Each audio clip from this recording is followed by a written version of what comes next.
খুবই অতিষ্ঠ একেবারে।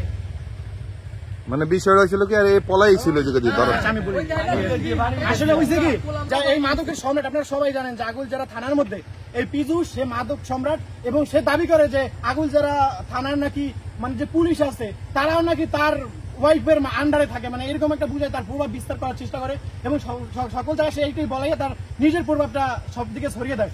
আজকে আমাদের ছাত্র সমাজের হঠাৎ প্ল্যানের কারণে আমরা চাইছি যে মাদক আমাদের এলাকা থেকে উৎখাত করে দেব, এবং সেই কারণে আমরা ছাত্র সকলের সবাই মিলিত একটা প্রচেষ্টায় আমরা একসাথে তারে ধরছি এবং ফাঁসে তার বাসায় রেড দিছি, কিন্তু তার বাসায় আমরা তাদের ধরতে পারি নাই। সে ওইখান থেকে বাসা থেকে পালিয়ে গেছে। ওইখান থেকে আমরা বিপুল পরিমাণ মাদক দ্রব্য ওইখান থেকে আমরা উদ্ধার করছি, যেটা আমাদের পুলিশের হেফাজতে আছে, এবং তাই ওইখান থেকে আমরা নিউজ পাইছি সে ঢাকার দিকে যাইতেছিল। এই কারণে আমরা সকল যুব সমাজ মিলা তাকে বাস থেকে আমরা ওইখান থেকে ধইরা আবার এলাকার দিকে নিয়ে যাইতেছি।